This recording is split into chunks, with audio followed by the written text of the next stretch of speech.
Hello viewers, welcome to the editorial analysis by Drishti IAS. In this section, we regularly take editorials from various newspapers and news portals for a better understanding of various issues happening in India and around the globe. Dear viewers, in this section, we first try to link the editorial with our UPSC syllabus. Then we go analytical in order to understand some key points and at last some important concepts.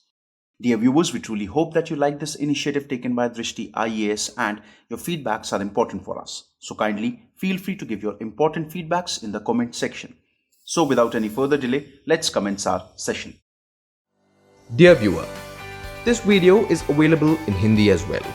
If you wish to watch it, please visit our Hindi YouTube channel, Drishti IAS. For your convenience, the link for this video in Hindi has been provided in the description below.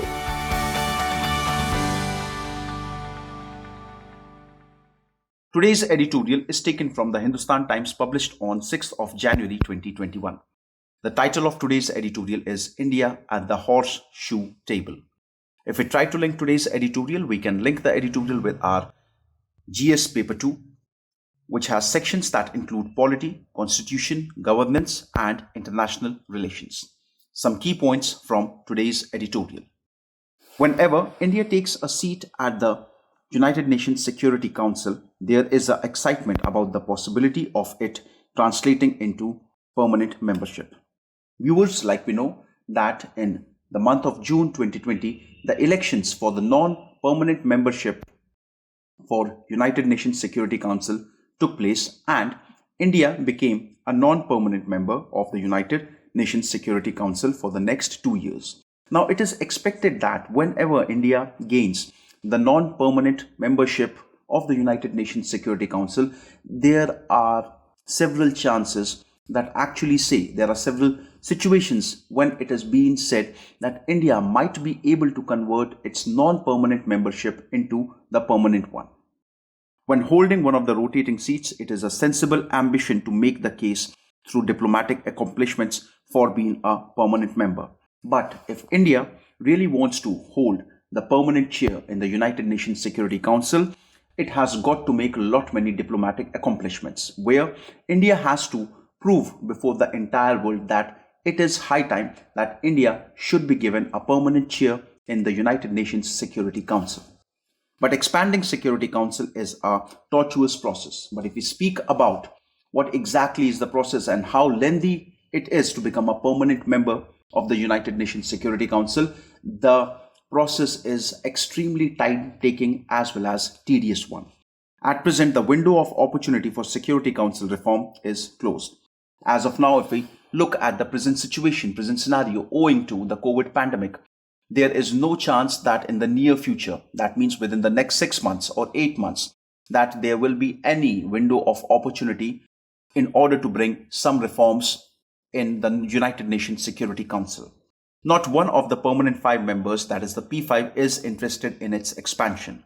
After a year of battling with nature, much of the world sees multilateral responses to climate and health as the heart of the United Nations reform, and Security Council expansion is a quixotic quest.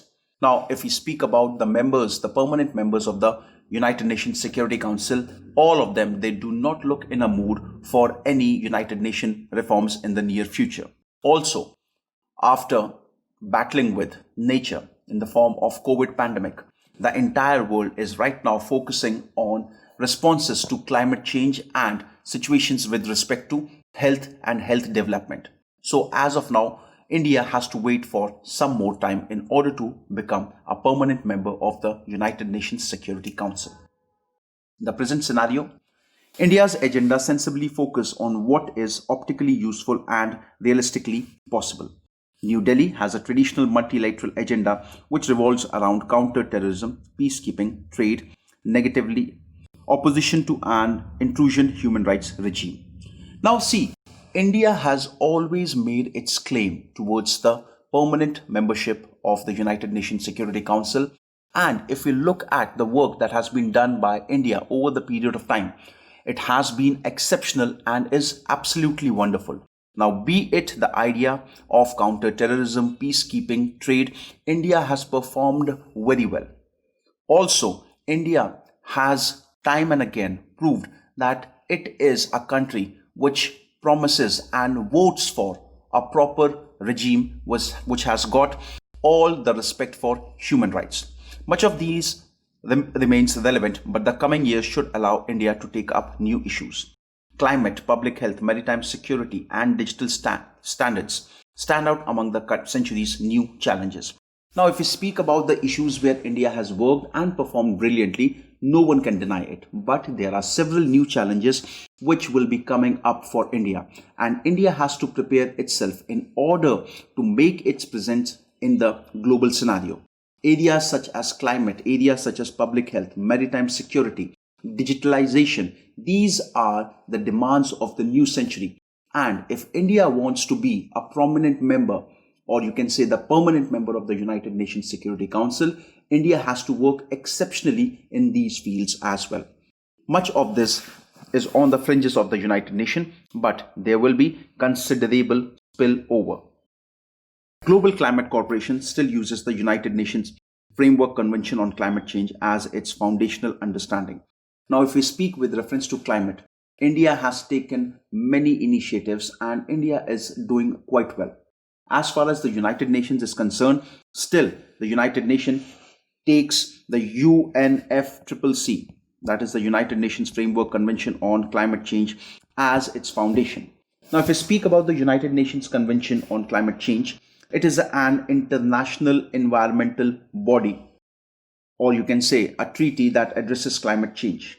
It was negotiated and signed by 154 states at the United Nations Conference on Environment and Development, that is UNCED, informally known as Earth Summit, held in Rio de Janeiro from 3rd June to 14 June 1992. If we speak about the Secretariat of the UNFCCC, it is in Bonn, and the UNFCCC, it came into force on 21st of March 1994. So if we speak about the global climate ideas, the Global Climate Corporation, the United Nations is still following the pattern that was mentioned in UNFCCC.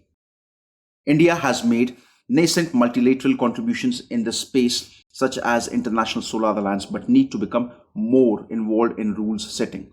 Now, as far as India's contribution is concerned, one of the major developments that India has given to the entire world is in the form of International Solar Alliance.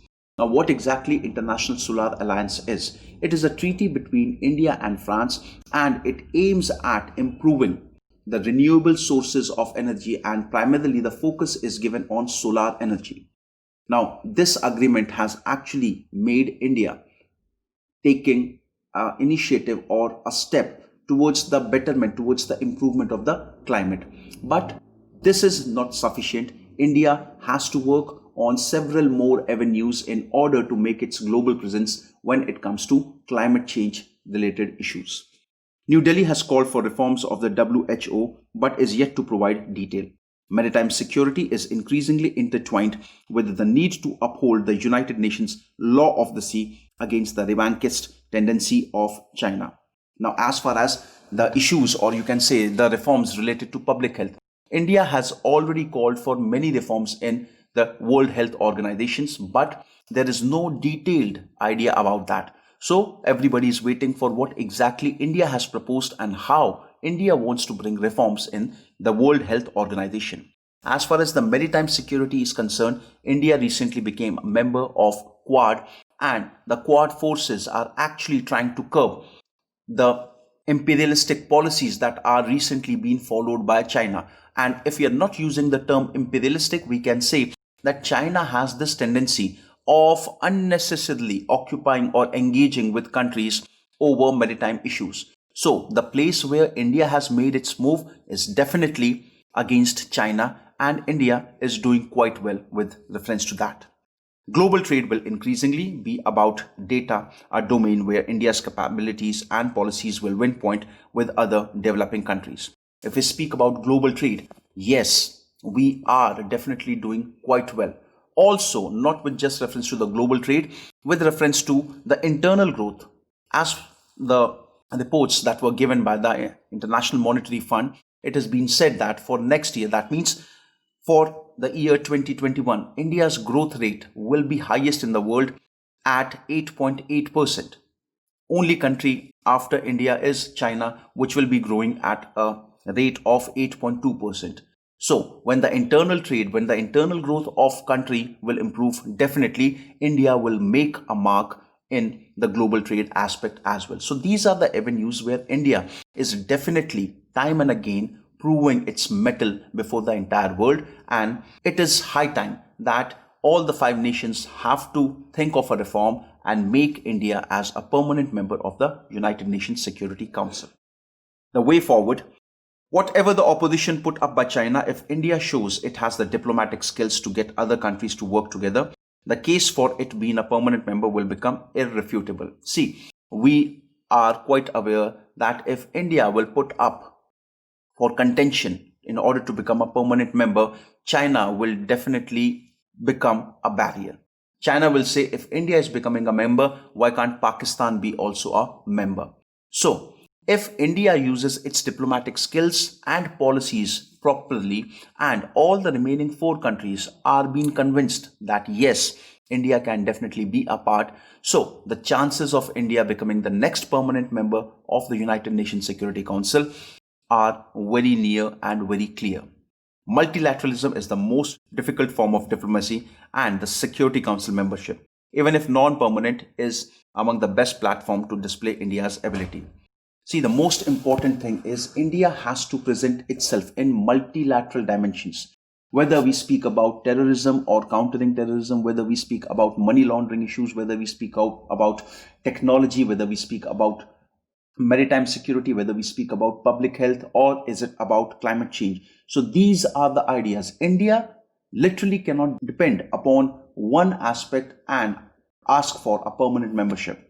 India has to focus on all these domains and has to make its presence internationally. Only then India can definitely become a permanent member, and this is what our Indian leaders, Indian government and Indian diplomacy has to watch out for. So viewers, this was with today's analysis. Now a question that can be framed with reference to today's editorial is: discuss India's position in getting closer to permanent membership of United Nations Security Council. So viewers, I hope you liked today's editorial analysis. Thank you very much.